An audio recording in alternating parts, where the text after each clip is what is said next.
brincadeira de criança. Acho que chega um momento na vida da maioria das pessoas quando elas ficam sobrecarregadas com um sentimento de nostalgia e procuram recuperar sua juventude, de alguma forma ou de outra. Esse tempo chegou para mim quando eu estava no colégio.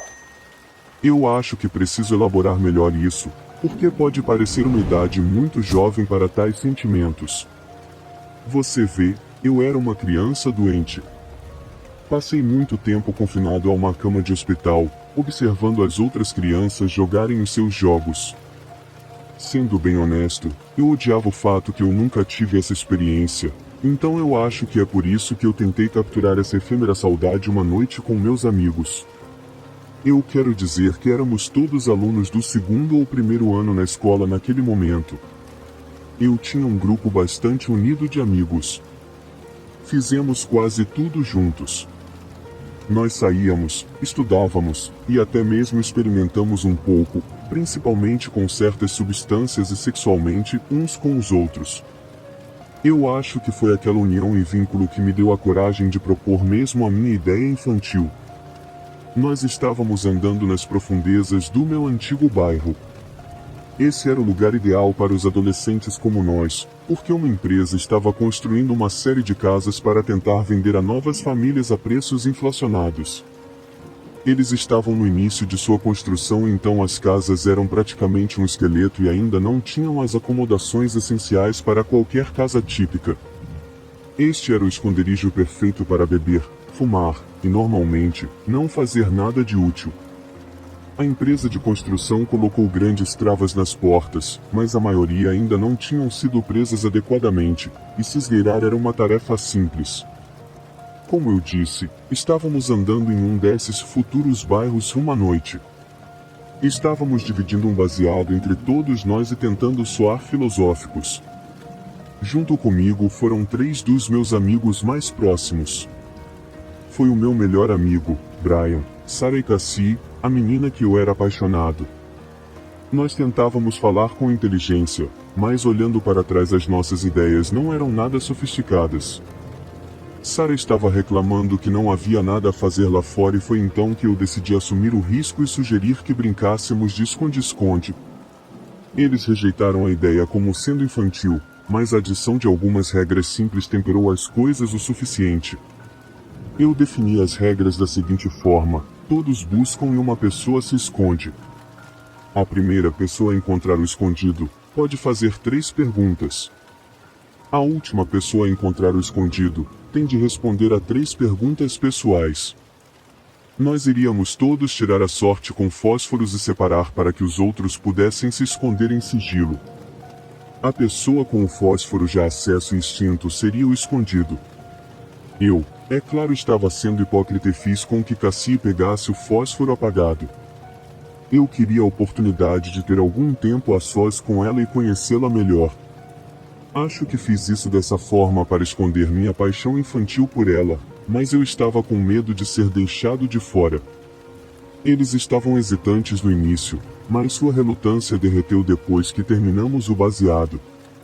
Eu coloquei os fósforos na minha mão com o já extinto apontando para Cassie. Tiramos a sorte e nos separamos com a intenção de iniciar o jogo depois de 5 minutos, dando tempo suficiente para o escondido se esconder em uma das 3 casas parcialmente construídas no bloco. Já era tarde, mas não estávamos com pressa para chegar em casa. Nós tínhamos um sistema onde ligávamos para nossos pais e falávamos que íamos dormir com um amigo diferente. Em seguida, nos reuníamos para sair e fazíamos nossas travessuras adolescentes. Todos discretamente olhamos para os nossos palitos. Eu era um dos caçadores e eu achei que Cassie fosse a que tinha que se esconder. Nós todos nos separamos para que não soubéssemos onde o escondido iria, mas eu tinha uma boa ideia. Quando chegamos ao bairro em construção, Cassie tinha gostado da última casa. Eu mencionei que eu sabia que estava destrancada e que provavelmente poderíamos explorá-la mais tarde. Nós nunca encontramos tempo para fazer isso, então eu sabia que ela iria provavelmente sentir vontade de verificar a casa, enquanto procurava um esconderijo. Esperei 5 minutos antes de ir para a última casa do bairro. A tranca não tinha sido encaixada, o que tornou a abertura da porta simples.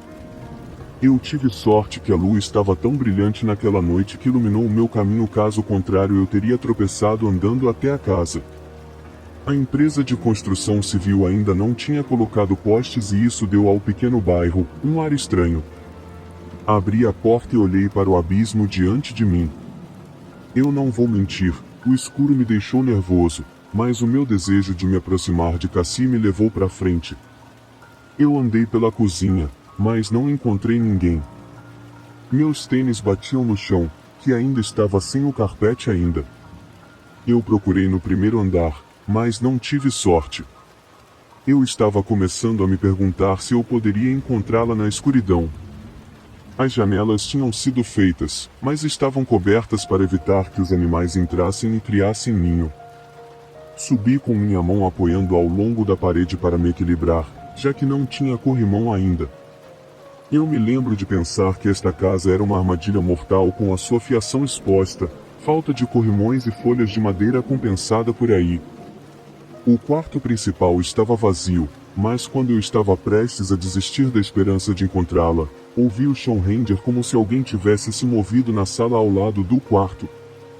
Segui o som e enquanto eu forçava meus olhos na escuridão, eu pude ver alguém sentado no meio da sala sem mobília. Meu coração começou a bater mais rápido. Eu tinha encontrado ela. Sentei-me a poucos metros de distância e proclamei em voz alta: eu te encontrei. Então eu posso fazer 3 perguntas. Ela se assustou com o som da minha voz, mas pareceu se acalmar enquanto eu continuei falando. Eu estava tão ansioso e olhando para trás, e também percebi o quão estúpido eu estava sendo. Você sabe o que as pessoas dizem, os hormônios são as drogas mais fortes que mexem com a nossa mente. Só havia uma maneira de ter certeza de que era Cassie e não Sarah. Eu perguntei: você já fez sexo? Houve uma pausa que fez eu estremecer um pouco de vergonha. Fiz essa pergunta porque eu soube, falando com Brian, que Sarah não era virgem e eu sabia que Cassie era, de uma conversa bêbada tarde da noite com Sarah em que ela revelou muito mais do que deveria sobre seus amigos. Ela respondeu, não, suavemente. Agora eu tinha certeza de que eu estava falando com Cassie e não Sarah. A voz entregou muito. Para ser completamente honesto, minha lábia tinha me trazido até aqui, mas não conseguiu me fazer continuar. Sinceramente, eu estou feliz que eu acovardei na minha próxima pergunta. Minha próxima pergunta seria: você quer fazer sexo? Mais uma vez, os hormônios. Eu não conseguia fazer essa pergunta grosseira. De fato, naquele momento, minha mente completamente apagou e tudo que eu conseguia pensar era no cabelo brilhante de Cassie ou a forma como seu sorriso enviava sempre uma faísca através de mim e fazia meu coração bater tão rápido que eu estava preocupado que ele iria estourar no meu peito. Ficamos ali sentados em silêncio por alguns momentos enquanto eu tentava pensar em algo para dizer para ela. Eu me chutei mentalmente, pensando que eu ia parecer estranho para ela. Eu só iria pegar uma oportunidade para impressioná-la e se eu estragasse tudo, qualquer chance que tivesse com ela estaria arruinada. Eu finalmente consegui resmungar, me desculpe, eu não sei o que Fui interrompido por ela lentamente deslizando pelo chão até que estávamos a apenas alguns centímetros de distância. Se eu pensei que meu coração batia rápido quando a vi pela primeira vez, agora era uma britadeira no meu peito. Ela queria se aproximar de mim. Ela estava atraída por mim? Será que ela sentiu o mesmo que eu sentia? Sua ação praticamente roubou as palavras da minha boca. Eu não podia dizer nada. Eu não conseguia pensar direito. Tomei consciência de um som que era tranquilo no início, mas tinha crescido quanto ela chegou mais perto de mim. Era o som de sua respiração. Sua respiração saía rápido. Como se ela tivesse acabado de correr ao redor do bairro. Quase soava sexual. Então, novamente, para minha mente naquela época, quase todos os estímulos poderiam ser percebidos como sendo de natureza sexual. Hormônios malditos. Eu não tinha certeza do que estava acontecendo, mas eu não acho que eu realmente me importava. Eu decidi tomar uma atitude. Deslizei minha mão a partir das minhas pernas e as coloquei nas dela. Entrelacei minhas mãos com as dela e a segurei. Seu toque era quente, um pouco suado, mas tenho certeza que minhas mãos não estavam diferentes. Sua respiração aumentou logo minha mão tocou a dela. Meu coração quase explodiu fora do meu peito e disparou através do céu naquele momento. Por um longo tempo, eu considerei isso como um dos gestos mais românticos da minha vida, até o momento que propus e me casei. Ficamos de mãos dadas no escuro ouvindo os sons da nossa respiração misturados. Eu decidi ir com tudo. Eu lentamente me inclinei para a escuridão onde eu podia ver sua forma. Eu estava indo beijá-la, a garota que eu tinha ansiado por há quase 2 anos. Seu hálito cheirava insanamente doce, como mel muito açucarado. Eu me perguntava mentalmente como o meu cheirava. Eu silenciosamente rezei para que ele não fosse nojento. Ela entendeu meu gesto tão sutil e se inclinou para me beijar. Nossos lábios estavam separados por centímetros e eu estava a segundos de distância do Nirvana. Quando Sarah tropeçou para dentro do quarto, eu mentalmente gritei uma série de maldições e injúrias que teriam feito um marinheiro corar. Ela disse: "O que vocês estão fazendo?" Encontrei Brian 15 minutos atrás. Um alarme começou a disparar na minha cabeça, mas eu não conseguia descobrir por que na época. Sarah mudou sua posição e, embora eu não pudesse vê-la na escuridão, eu tinha certeza que ela tinha acabado de erguer a sobrancelha. O que vocês dois estavam fazendo enquanto estávamos jogando o seu jogo infantil? Eu entendo, mas não nos façam de idiotas e me mandem andar no escuro à procura de Brian enquanto vocês dois se acariciam aí. Eu perguntei estupefato, Brian era o escondido? Sarah sentiu e respondeu, ele estava sentado atrás de uma casa. Ele é horrível em se esconder. Nós nos cansamos e decidimos procurar por vocês dois. Algo não estava certo.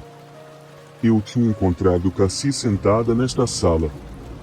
Se ela não era o escondido, por que ela estava sentada aqui em cima?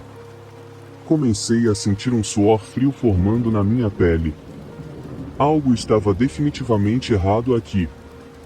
Brian foi o golpe final. Ele entrou na escuridão e eu reconheci a voz. Ele tinha um jeito de falar que fazia tudo sair em um tom sonoro e retumbante. Sua voz ecoou, você encontrou ele, Sarah? Achei Cassie. Sua voz morreu quando eu finalmente consegui fazer a segunda pergunta que eu deveria ter perguntado logo no início, eu te conheço? A voz suavemente respondeu, não, mas a palavra era tão cheia de emoções que um arrepio sacudiu todo o meu corpo. Cassie não estava na sala com a gente. Ela estava fora da casa, então que mão eu estava segurando? Com a mão livre, peguei os fósforos que usamos para sorteio. Parecia que meus pulmões estavam sendo apertados, eu não podia respirar. Eu arrastei o fósforo ao longo do chão e o acendi. A pequena chama foi suficiente para iluminar a forma ao meu lado. Sarah gritou e Brian praticamente se jogou para fora da sala com medo. Eu puxei minha mão livre e acidentalmente apaguei a luz após o nosso curto olhar, cheio de terror. Em conversas que tive depois com Brian e Sarah, parecia que todos nós vimos algo diferente naquele momento. Sarah jurou que viu uma mulher mal formada que era uma reminiscência de crianças com talidomida, com membros torcidos e dedos fundidos. Brian viu uma mulher velha e decrépita com seios pendurados e uma pele acinzentada e malhada. O que eu vi me deu pesadelos durante semanas. Eu vi o que parecia ser uma mulher. Sua mandíbula estava torcida, aberta como se tivesse sido deslocada. A abertura era tão grande que parecia que ela poderia caber toda a minha cabeça em seu bucho cavernoso. Eu não tenho certeza se ela estava assim, em preparação para o nosso beijo ou o que. Seus dedos tinham articulações extras e pareciam estranhamente longos e ossudos. Era magra, pálida, e seu cabelo sarmento pendia em volta da cabeça como um ninho de pássaro feito de galhos mortos. Nós todos fugimos da casa. Na minha tentativa de escapar, eu corri para a moldura da porta e me causei uma terrível contusão. Tive que passar o próximo dia colocando gelo e me perguntando se eu tinha quebrado a clavícula. Voamos daquela casa como almas fugindo do inferno.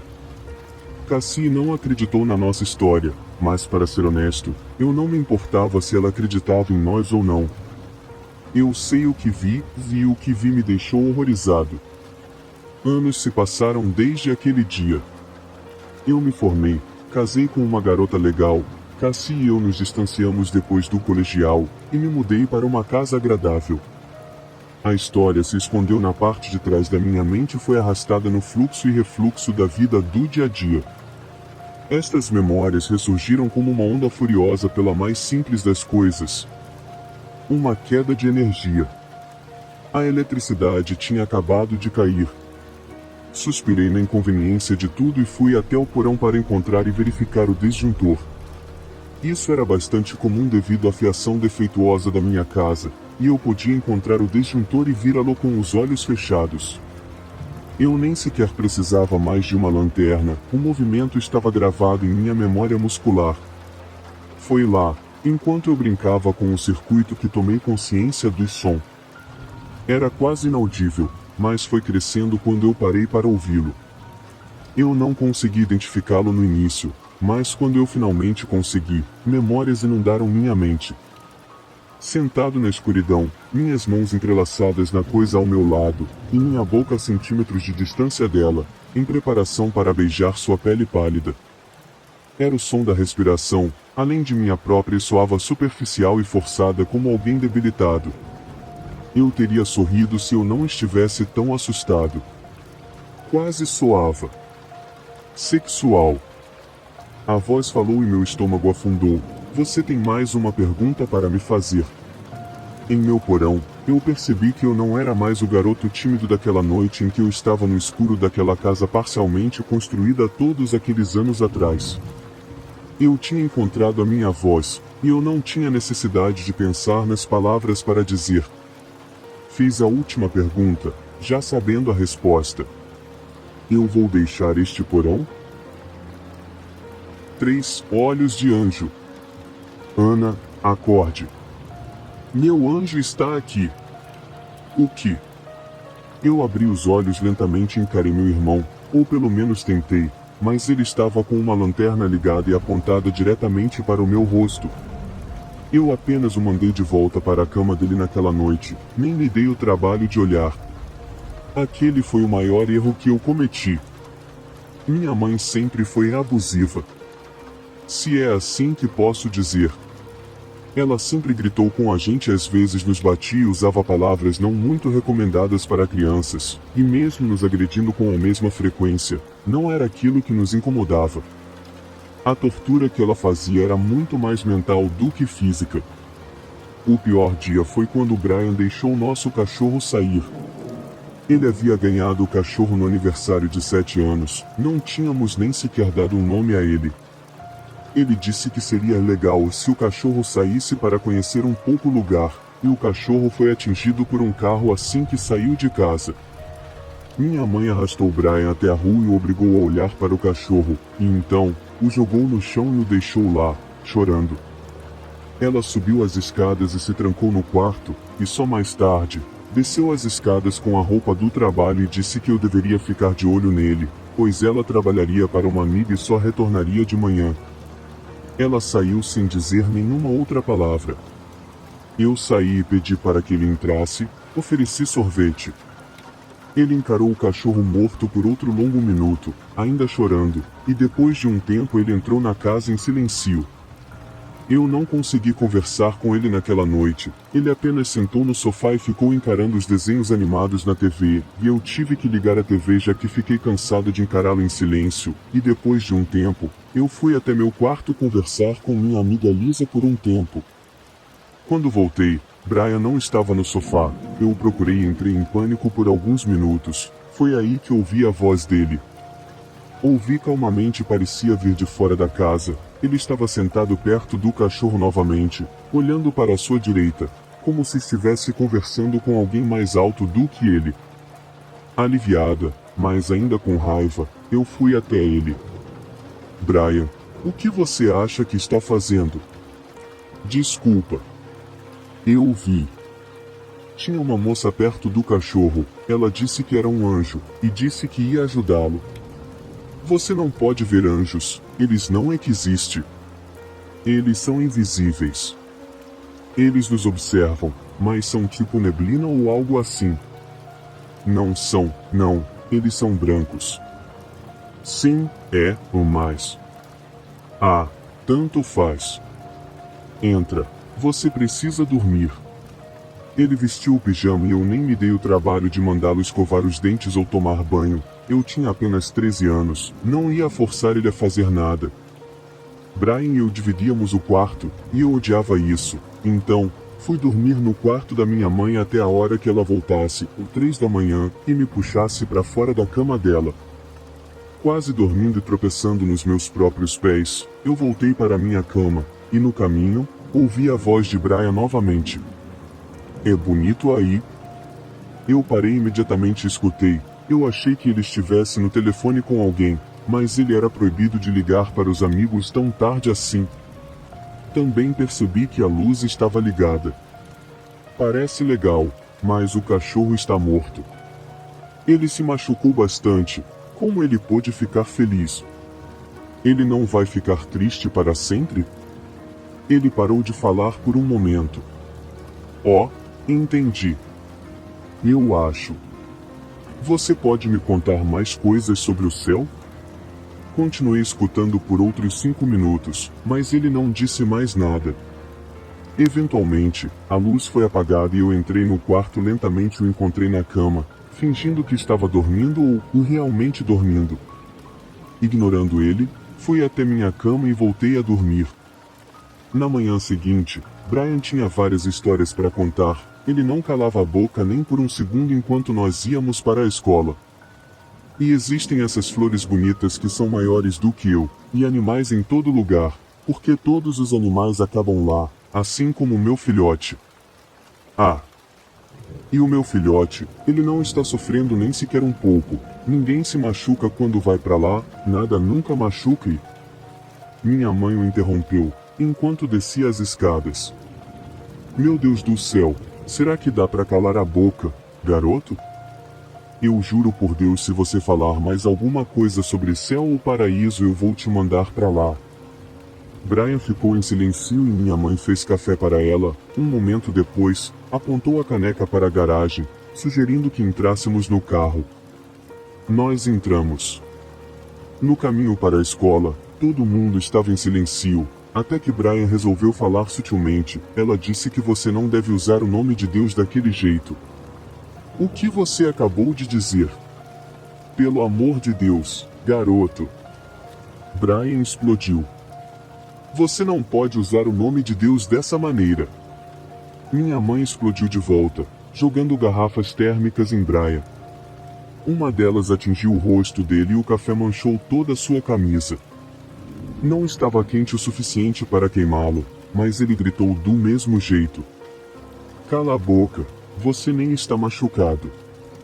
Brian fez um bico e resmungou até o fim do caminho. Quando chegamos à escola, pulamos os dois para fora do carro. Ei, minha mãe disse deu uma camiseta que estava no porta-malas a ele, e enquanto ele trocava de roupa, ela disse, me desculpe Brian. Mas você não deve falar comigo daquele jeito. Ele acenou com a cabeça, ainda havia lágrimas em seus olhos, e depois de um momento, correu para a escola. Tchau mãe, te amo. Eu disse e ela acenou, com os olhos cheios de lágrimas também. Eu sei que minha mãe se sentia mal quando explodia daquele jeito, ela ficava com bastante raiva às vezes. Talvez, se ela conseguisse controlar o temperamento, Brian ainda estivesse aqui. Mas mesmo assim, se eu também tivesse feito algumas coisas diferentes, Brian ainda estaria aqui. Quando ela foi nos buscar, parecia outra pessoa. comprou o sanduíche favorito do Brian e até mudou o trajeto de volta para passar na padaria e comprar nossos cupcakes favoritos. Brian parecia bastante contente, mas comeu em silêncio enquanto nos sentávamos no sofá para assistir o filme favorito dele. Aquele sobre o peixe perdido. Minha mãe dormiu no sofá e Brian sussurrou para mim alguns momentos depois, me chamando até o quarto dele. Ana, minha anja disse que ela pode fazer com que eu nunca mais me machuque de novo. Brian, não começa com isso de novo. Por favor, Ana. Escuta. Ele implorou. Não quero ficar mais triste, não gosto quando a mamãe fica malvada. A anja disse que ela pode fazer com que a mamãe nunca mais fique malvada e com que eu nunca mais fique triste. Eu quero que ela faça com você também. Ela disse que pode, disse que você ainda é inocente o suficiente para isso. E para onde nós vamos? O rosto dele se iluminou de alegria. Algum lugar lindo, e não é como se nós nunca mais fossemos ver a mamãe novamente. A anja prometeu. Parece que você está falando do céu. Nós não podemos simplesmente ir para o céu, Brian. Temos que morrer primeiro. Ana, e ele disse rolando os olhos. Claro que nós não vamos morrer, minha anja disse isso. Ah tá, e como você pode acreditar em tudo que ela diz? Eu disse sarcasticamente. Você apenas sabe, né? Ou pode sentir na sua alma ou leu nos olhos dela. Não, ele disse sério. Ela não tem olhos. Eu me afastei e rolei meus olhos. Ok, chega, Brian. Anjos têm olhos, vai dormir. Não esse tipo de anjos, eles usam o coração para enxergar, assim como nós deveríamos ser. Eu não respondi nada, claramente assustada com a resposta, e ele me empurrou lentamente e disse, eu vou essa noite, vou te acordar quando ela estiver aqui. E ele me acordou mesmo naquela noite, e eu o ignorei, achando que ele estava apenas brincando comigo e que logo voltaria a dormir. Mais uma hora depois eu ouvi minha mãe gritar e a porta bater fortemente. Eu a encontrei perto da porta, chorando descontroladamente. Havia um carro perto da nossa casa, e Brian estava deitado no meio da rua, exatamente onde nosso cachorro havia morrido. Nem vou tentar descrever, eu tenho certeza de que você já viu um cachorro ou gato morto na rua antes, todo esticado e sujo e inchado em alguns lugares, sangrando por toda parte. Bom, foi assim que meu irmão ficou. Um motorista bêbado o atingiu, foi preso, e meu irmão foi enterrado 2 dias depois. O padre no funeral dele falava sobre paraíso, ele falava sobre como as garotas e garotos iam para lá.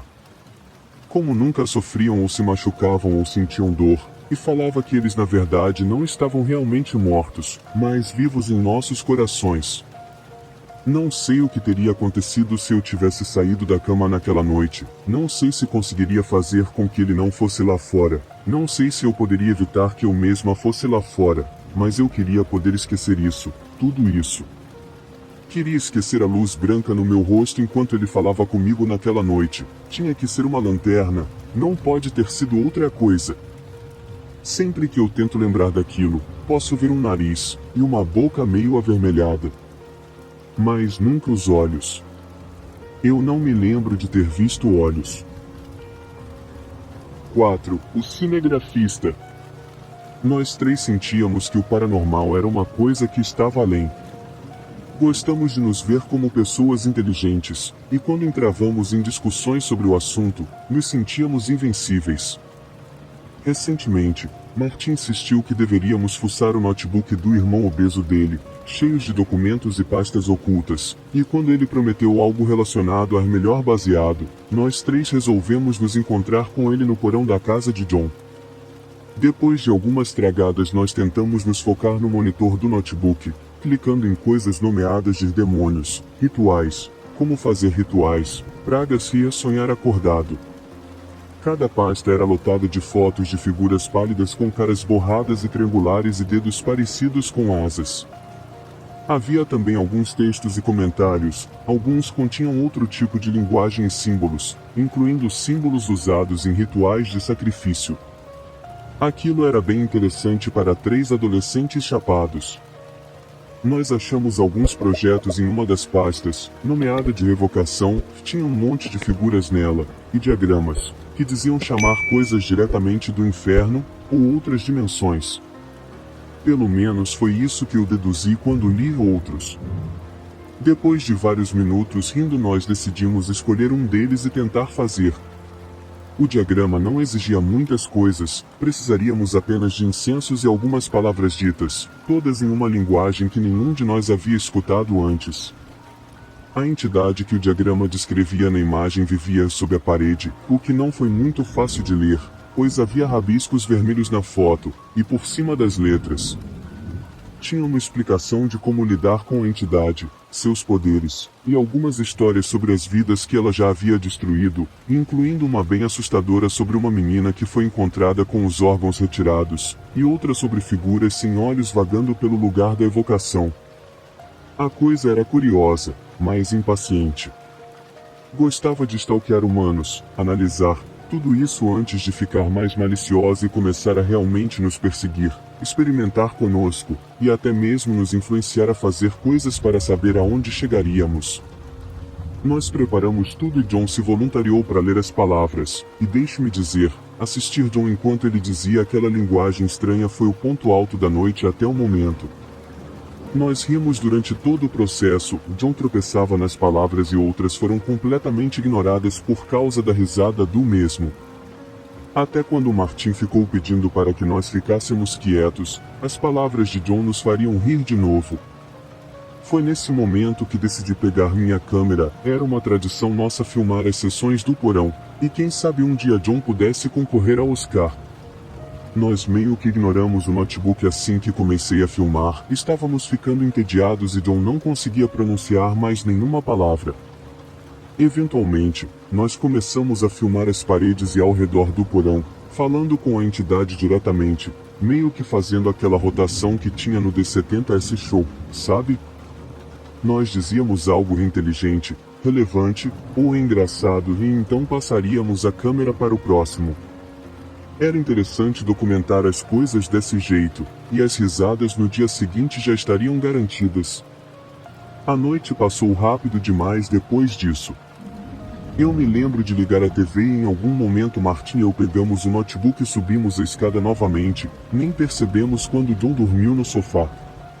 Na manhã seguinte achei meu celular cheio de ligações e mensagens, todas de John. A maioria delas dizia traz sua bunda pra cá agora, e as mensagens de voz, que eu não esperava que fossem diferentes, foram.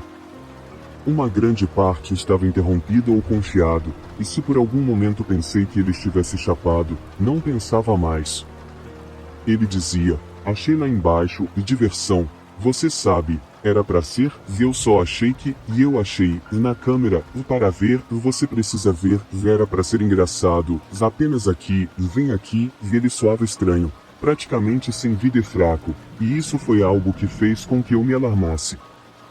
Então fui atrás do Martin, que também havia recebido várias mensagens de John e depois de algum tempo, resolvemos ir até a casa dele. Nós o encontramos no andar de cima, na sala de TV. Eu esqueci minha câmera lá e ele resolveu olhar o que nós tínhamos gravado, pausando e vendo novamente, parando aqui e ali para olhar mais atentamente. Martin e eu entramos no quarto e sentamos próximo a ele no sofá, não queríamos interromper. A filmagem estava aberta em uma parte que eu lembrava perfeitamente, e eu assisti enquanto John falava as palavras do ritual. Vindo da boca dele, elas pareciam completamente falsas e inventadas, como poemas de outros países. No vídeo, nós estávamos rindo e os sons das nossas risadas abafadas enchiam o quarto. Eu olhei para Martin e depois para John. O quão chapado John estava e o quão risonho Martin estava. A sensação de que eu estava vendo algo que não lembrava de ter gravado me atingiu, e me fez pensar que isso era provavelmente algo perdido de ontem à noite.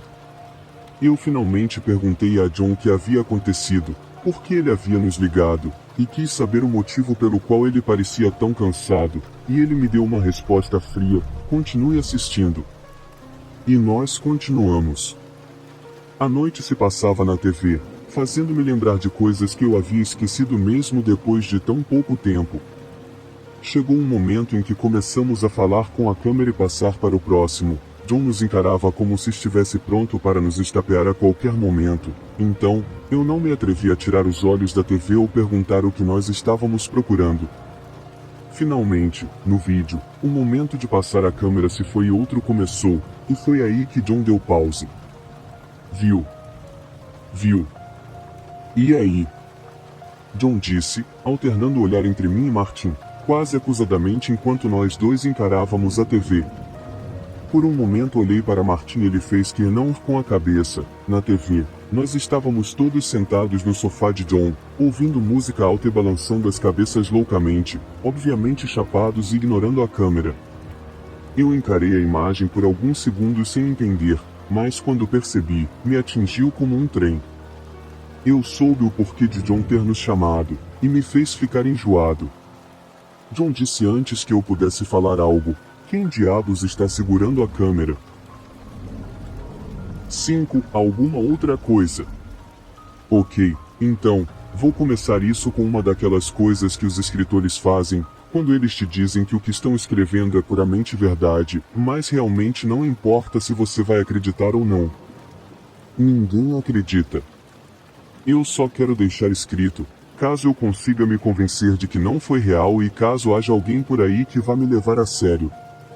Eu comecei a faculdade no outono, e tive que me mudar para outro estado, um pouco distante dos meus pais. E tudo aconteceu normalmente, eu acho. Eu sentia falta dos meus amigos, e até dos meus pais, depois de um tempo, mas eu tentei me focar e só prestar atenção nas aulas. Eu tenho 2 irmãos mais velhos, um é advogado e o outro está fazendo faculdade de Direito. Os 2 foram os melhores de suas respectivas turmas e começaram a ganhar dinheiro antes mesmo de sair da faculdade.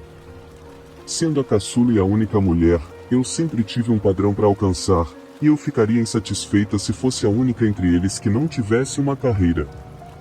Então, eu consegui um trabalho no campus e me comprometi a só tirar notas 10. Então, como você pode imaginar, eu não dormia muito. Me acostumei a ficar acordada durante a noite terminando relatórios e atividades pelo menos uma vez na semana.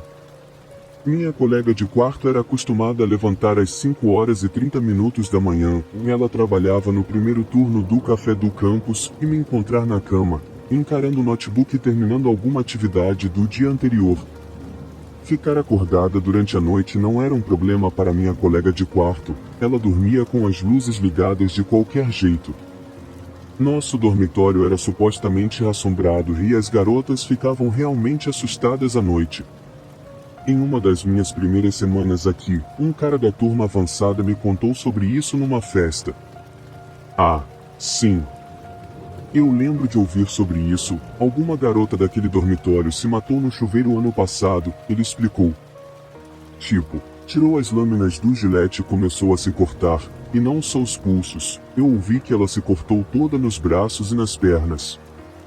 Cortes gigantescos desde a virilha até o pé e me disseram que tinha quase uma poça de sangue no lugar que ela se matou.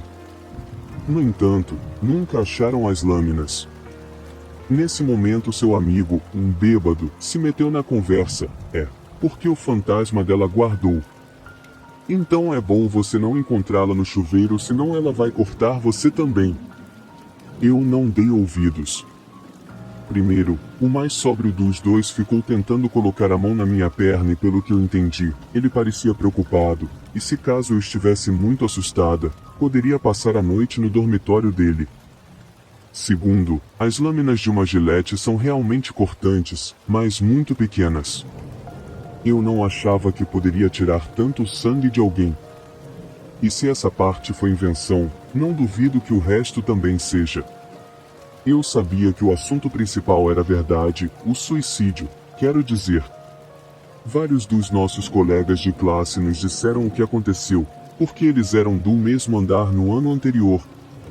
A garota que achou o corpo largou a faculdade, provavelmente traumatizada, e os funcionários não deram nenhum outro detalhe. Então, o que algum de nós poderia dizer é que houve um suicídio. Foi no chuveiro e tinha muito sangue, no entanto, ainda duvido que tenha sido uma poça. De qualquer forma, ninguém mais ficaria no terceiro andar onde se passou o acontecido, depois daquele ano. Então, o andar e os chuveiros de lá estavam sempre escuros e vazios. As pessoas eram frequentemente desafiadas a passar noites lá e jogar aquela merda de Ouija, mas nenhum deles era burro o suficiente para tentar tomar banho lá. Exceto por mim.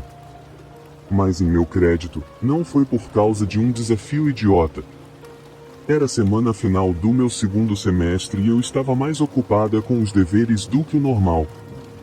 Para minha sorte, o dia seguinte era o último de aula e eu tinha que terminar apenas mais um relatório. Eu fiquei acordada a noite toda para terminar e dormir durante apenas algumas horas na noite anterior, e porque o efeito da cafeína passa em algum momento, estava ficando difícil manter os olhos abertos. Mas eu precisava de uma boa nota, e outra parte de mim queria ficar acordada para ver até quando eu poderia durar. Peguei-me quase dormindo na minha mesa, queixo apoiado nas mãos pela 50ª vez, olhei para o meu relógio e depois para o notebook. Eram 5 horas da manhã, e eu ainda tinha tempo até a primeira aula, e tudo o que eu precisava fazer era escrever mais algumas frases e a conclusão. Uma parada rápida não ia me atrasar tanto, e eu precisava de um banho. Então, peguei minha toalha, meu roupão e minhas coisas de banho, saindo do quarto um momento depois e fechando a porta lentamente, tentando não acordar minha colega de quarto. Ela tinha apenas mais meia hora de sono antes de levantar. Quando cheguei aos chuveiros, não fiquei surpresa de perceber que um deles já estava ligado. Eram as últimas semanas, afinal, e eu não era a única no meu andar que tinha passado a noite acordada. Ainda esfregando meus olhos, liguei o chuveiro e um jato de água gelada me atingiu na cabeça. Eu fiquei lá por alguns minutos congelantes, tentando esperar a água ficar quente, mas não ficou. A água quente provavelmente acabou, pensei, por um momento realmente chocada por causa da minha colega de dormitório, que estava tomando banho na água fria. Vesti o roupão novamente enquanto saia do chuveiro percebi que todas as cortinas estavam abertas e o último chuveiro estava derramando água no chão. Então, sem água quente porque alguém foi burro o suficiente para sair e deixar um dos chuveiros ligado. Minha irritação não ofuscou a minha vontade de ficar limpa, então, eu fui até o terceiro andar, tentando não pensar no que eu realmente estava fazendo. Todos do dormitório tinham uma chave específica para o seu respectivo andar, e por um momento me perguntei se isso seria necessário, mas como eu esperava, o terceiro andar estava destrancado. Mas que bela segurança! Eu observei o espelho enquanto entrava e havia alguns desenhos que lembravam grafites de rua. Eu estava na dúvida se esse andar realmente teria água quente, ou até mesmo só água. Liguei o chuveiro e assim que percebi a água caindo tentei me afastar, encostando-me na parede, mas isso não impediu que a água me atingisse no ombro. Estava marrom e gelada, mas eu esperei, até que a cor simplesmente desapareceu e a temperatura da água ficou aceitável, não completamente morna, mas aceitável. Eu não vou mentir, estava assustada lá dentro. Não horrorizada, não acreditava em fantasmas desde os 5 anos de idade, mas definitivamente assustada. Havia um estranho cheiro metálico lá. O encanamento daqui deve estar uma porcaria, só pode ser isso que está fedendo a ferrugem. Tentei me convencer, mesmo que uma voz na minha cabeça tentasse gritar sangue. Eu decidi terminar meu banho o mais rápido possível e sair de lá assim que acabasse. Mas quando terminei de lavar o cabelo, comecei a me sentir melhor. O tempo estava começando a esquentar e pensei em usar shorts, então, por que não passar mais alguns minutos raspando a perna? Meu trabalho estava quase pronto, eu só iria para a aula em 2 horas e a única coisa que estava realmente me assustando lá, era o barulho no chuveiro, havia culpado o encanamento novamente. Enquanto eu passava gilete nas pernas, comecei a pensar nas provas finais e o quanto eu queria tirar 10, mas mesmo assim, algumas das minhas notas estavam medianas. Acho que não me concentrar foi o que me fez esquecer a gilete e me cortar. Foi apenas um pequeno corte, nada que eu já não estivesse acostumado, mas a dor inesperada me fez derrubar a lâmina, e enquanto eu me abaixava para pegar, notei algo. Havia algo no ralo, e não parecia um bolo de cabelo ou algum objeto, era alguma outra coisa. Era do tamanho de um punho pequeno, como se fosse de criança, e era branco feito neve, o que deixava ainda mais óbvio alguns pelos que estavam por cima. Por um momento pensei em mármore, ou qualquer outro tipo de pedra. Em um momento de curiosidade, ou simplesmente burrice, me ajoelhei e tentei observar mais de perto, começando a cutucar o que parecia pelo e tentando me convencer que era algum colar que alguém havia deixado cair lá dentro. Antes mesmo de abrir o ralo, eu podia ver a coisa se mexendo. Joguei a telinha pro lado com uma sensação de triunfo e então a coisa começou a sair e vir na minha direção. Parecia se mexer com a própria força e eu podia ver algumas marcas abaixo da superfície pálida. Pareciam ossos? Como? Senti o medo crescer em mim e comecei a levantar, caminhando para trás, mas minha incapacidade de acreditar em fantasmas não me deixou correr. Enquanto a coisa começou a sair de lá, eu percebi que ela começou a se abrir. Não sei como descrever isso de outra maneira. 4 dedos começaram a se abrir e revelar o que pareciam ser roxas marcas de violência. Um lado estava melado, com algo que parecia pus saindo de um lugar onde supostamente deveria estar localizado um dedão. Eu arregalei os olhos assim que percebi que realmente era uma mão. A palma não era muito maior do que a de uma criança, mas cada dedo parecia ter mais de 20 centímetros cada, com juntas machucadas e no final dos dedos, uma unha. Na verdade, a palavra garra pode definir melhor o que aquilo era.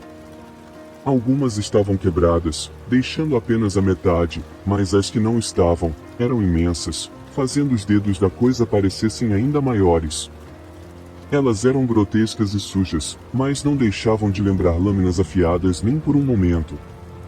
Agora, durante todo o tempo que levei para observar isso, eu não me importava mais se eu estava acreditando em fantasmas e o quão infantil isso soaria, ou se eu estava sem roupa e minha perna ainda estava completamente coberta de creme de barbear. Eu ia sair dali. Comecei a andar para trás, e usei uma das minhas mãos para abrir a cortina do chuveiro, mas estava tudo muito escorregadio e não demorou muito até que eu batesse minha bunda no chão. Quando eu caí, meu tornozelo encostou-se à mão da coisa, era gelada e macia, como algo que você deixa muito tempo dentro da geladeira. Os dedos se mexeram com o contato. Fiquei de joelhos e por um momento pensei que pudesse me arrastar para fora, mas enquanto eu tentava, eu senti os dedos se agarrarem em mim. Senti uma dor horrível e quase insuportável quando as unhas da coisa se fincaram em mim. Eu olhei para trás e por um momento parecia que a coisa ainda estava tentando sair, milímetro por milímetro, de dentro do ralo. Eu podia ver as marcas dos ossos abaixo da pele pálida e o começo do cotovelo, mas não parava de segurar meu tornozelo, e eu não podia evitar as gotas de sangue que começaram a cair cada vez que as unhas entravam mais em minha pele. Tentei puxar minha perna na direção do meu corpo, mas isso fez com que a coisa segurasse minha perna com ainda mais força. Senti outra unha entrando em minha perna e a dor mais insuportável de todas quando ele conseguiu alcançar meu osso. O barulho de encanamento eu estava de volta e a coisa ainda parecia tentar sair do ralo. Foi a minha colega de quarto que me salvou, ela e o trabalho no café que ela tanto odeia. Ela disse que achou estranho acordar e não me encontrar, mas que o fato do meu notebook estar ligado a fez pensar que eu estava tomando banho. Ela percebeu também que eu havia levado as coisas de banho, mas quando foi aos chuveiros do nosso andar, não havia ninguém lá. Então, mesmo sem acreditar que eu estaria lá, ela checou o terceiro andar. Os paramédicos disseram que eu fiquei inconsciente por pelo menos 20 minutos e havia perdido muito sangue.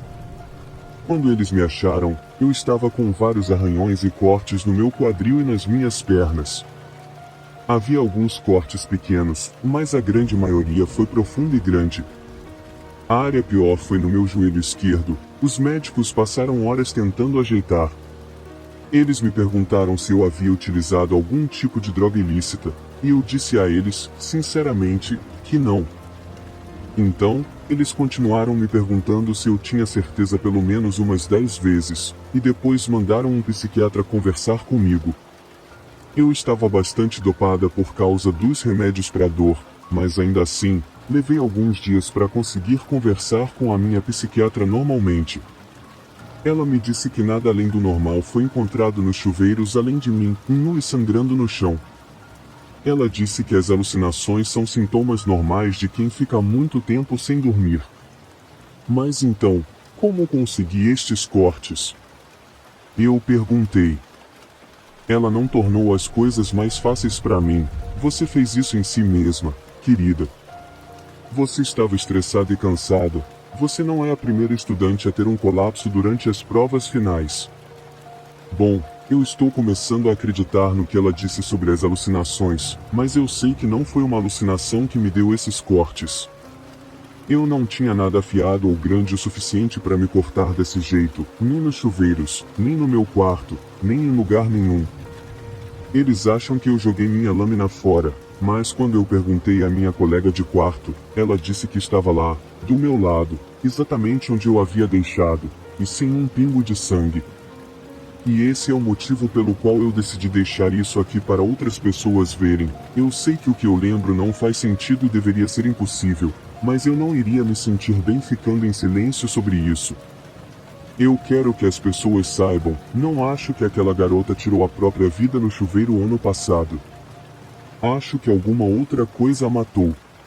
Júlio. Não sei se deveria perder meu tempo aqui contando minha história, sendo que ela jamais voltará, mas meu psicólogo me disse que compartilhar a dor com outras pessoas pode ajudar a superá-la. Mal sabe ele que nunca mais serei a mesma. Em um dia chuvoso, decidi levar minha filha, Belly, para um passeio. Você pode estar achando estranho levar uma criança para passear em um dia como aquele, com altas pancadas de chuva e risco de alagamentos no centro de São Paulo. Até eu me sinto estranha, mas vou explicar. Acontece que Belly, por algum motivo solitário, ama dias chuvosos e nublados. Em dias quentes de verão, minha querida filha me parece deprimida e sem ânimo nem para as melhores atividades que eu, como mãe coruja, poderia propor. Desde bebê, eu via algo diferente nela. Ela recusava o meu leite materno e só tomava leite de cabra. Antes mesmo do seu primeiro ano de vida, Belly já andava relativamente bem e formava frases longas que nem crianças de 3 anos falavam. Com 2 anos aprendeu sozinha a ler e a escrever. No começo me orgulhava e me sentia realizada por ter uma filha assim, porém, quando Isabelle tinha 4 anos de idade, comecei a me preocupar com as atitudes dela.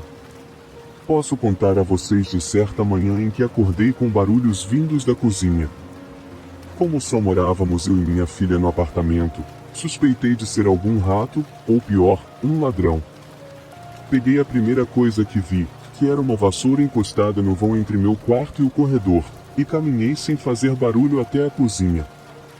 Sem perceber que eu estava ali, Isabelle estava com uma faca de serra na mão, cortando pequenas fatias de presunto e queijo. Na mesa havia café aparentemente recém-passado, fatias de pão francês e um bolo de cenoura, o meu preferido. Eu realmente me assustei e só Deus sabe onde minha pressão arterial foi parar vendo minha filhinha cozinhando como se fosse uma adulta e com sérios riscos de se queimar ou se cortar.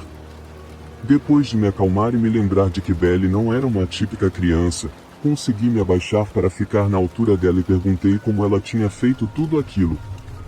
Isabelle sorriu e disse em uma voz extremamente infantil: "Mamãe, o Júlio e eu fizemos tudo isso para você. É uma surpresa nossa para mostrar o nosso amor." Me sentei à mesa com Belly e perguntei quem era Júlio, afinal Belly não conhecia mais ninguém a não ser nossa família. Nesse momento, tudo de ruim passou na minha cabeça e meu mundo estava prestes a desabar sob meus pés. Belly se recusava a contar mais sobre essa pessoa misteriosa. Em uma epifania, me lembrei da coisa que Belly mais gostava depois de dias chuvosos, sorvete de flocos. Prometi a ela que logo mais a levaria na sorveteria preferida dela se me contasse mais sobre esse tal de Júlio. Então, ela me olhou nos olhos e disse: Mamãe, eu conheço o Júlio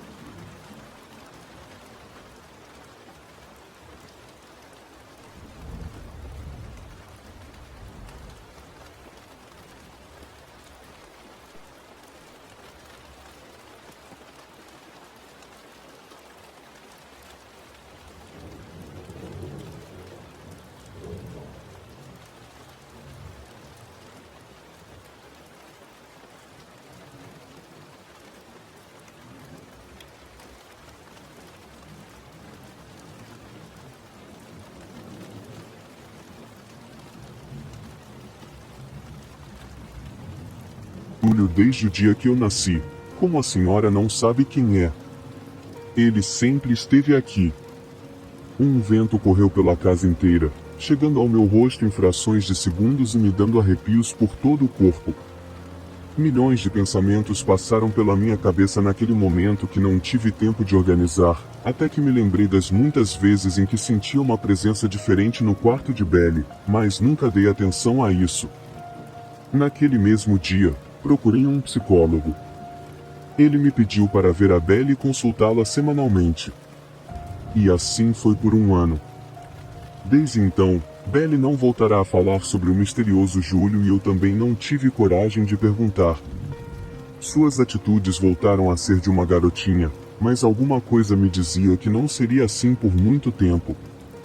Na fase entre os 5 anos de idade, nós, mães, percebemos que nossos filhos estão crescendo, pois chega a hora de eles frequentarem a escola.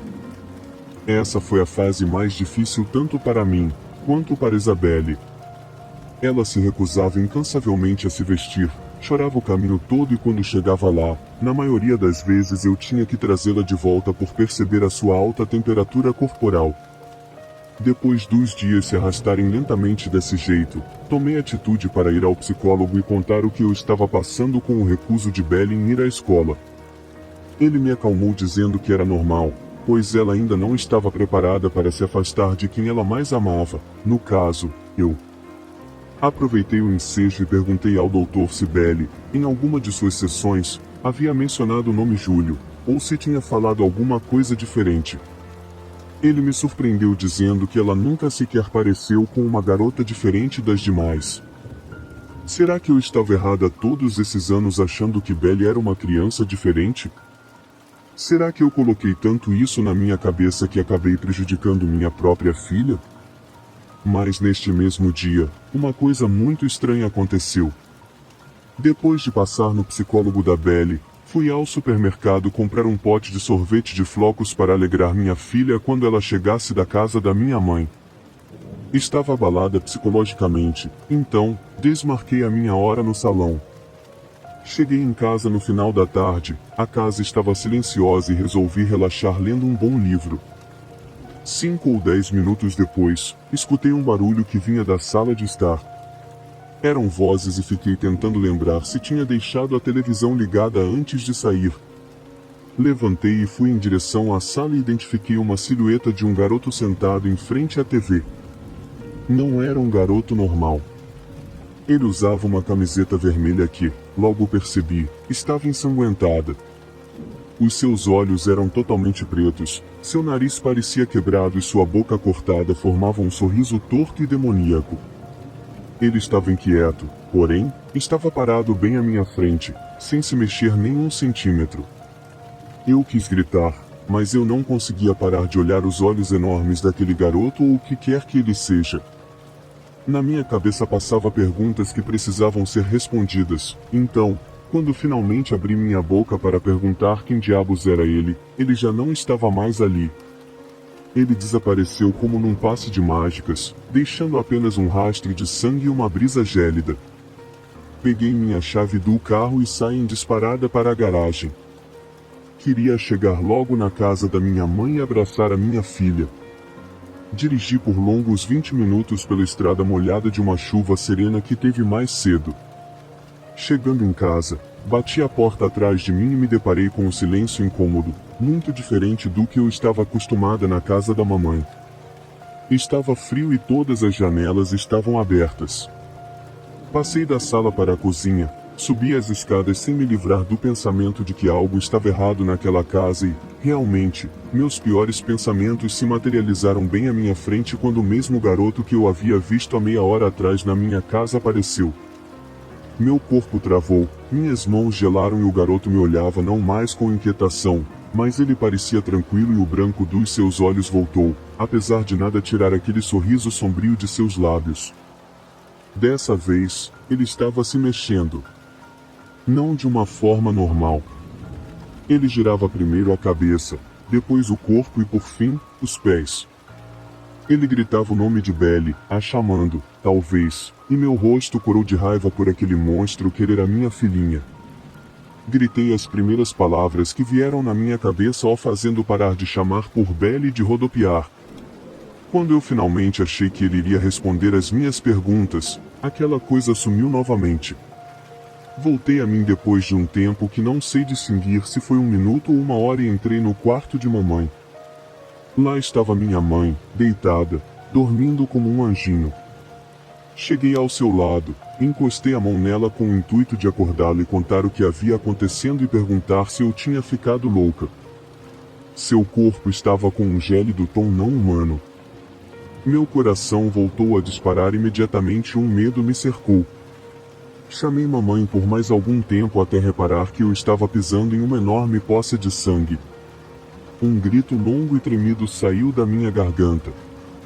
Vi uma faca ensanguentada ao lado do corpo sem vida de mamãe, porém não havia nenhum corte, aparentemente. Naquela altura do campeonato, quis correr para longe daquele pesadelo, mas fui obrigada a me conter pelo bem de Belly. Saí do quarto de mamãe tentando não pensar no que havia acabado de presenciar e mantive o foco em Belly. O quarto de hóspedes ficava no fim do corredor e imaginei que Belly poderia estar lá. O corredor tinha só alguns metros, mas para mim, pareciam quilômetros. Enfim, minha mão estava na maçaneta onde Belly deveria estar. Deveria, pois ela não estava em sua cama. Era um pesadelo. Sim, um simples pesadelo que logo vai acabar. Cadê minha filha? Eu gritava por ela e várias lágrimas escorreram no meu rosto. Quando me virei para sair daquele quarto ouvi a voz de Belly me chamando vindo de dentro do guarda-roupa. Eu o abri com minhas mãos trêmulas, e digo para vocês, nunca fiquei tão aliviada na minha vida abraçando a Isabelle. Dei uma rápida olhada para a Belly e notei seu vestido que estava manchado de sangue e seus olhos que antes eram azul bebê, agora estavam negros como uma noite sem luar. Ignorando esses detalhes, peguei a mãozinha dela e a conduzi, rapidamente, para fora. Estávamos perto de sair da última porta da casa. Belly parou inesperadamente.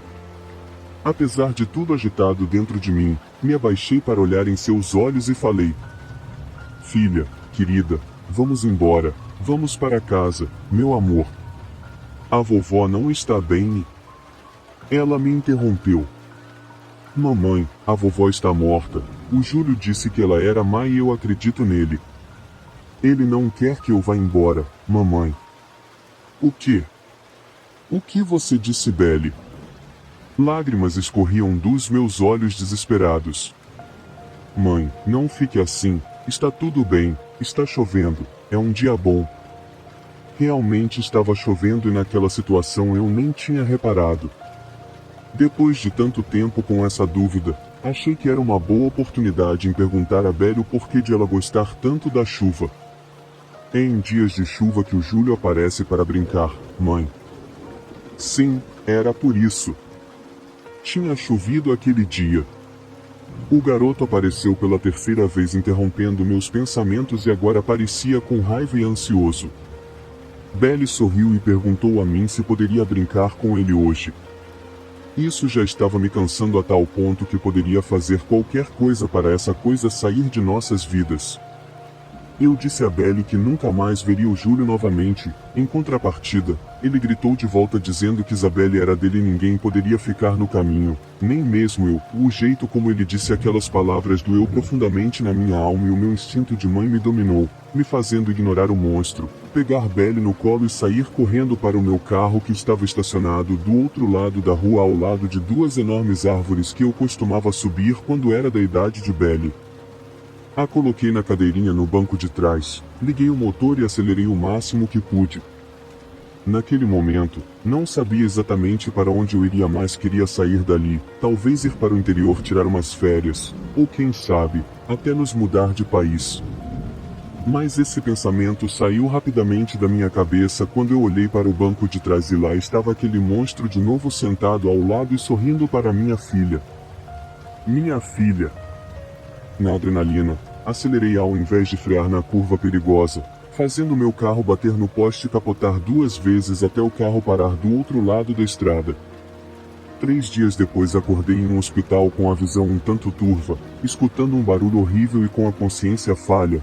Reuni forças para perguntar onde estava Belle e se ela estava bem. A enfermeira que estava comigo no quarto me olhou com estranheza e me disse que não sabia quem era Belle e que não havia mais ninguém no carro quando me encontraram. Nunca mais vi minha filha Isabelle. Reza a lenda que Júlio está por aí em dias chuvosos procurando garotinhas para brincar.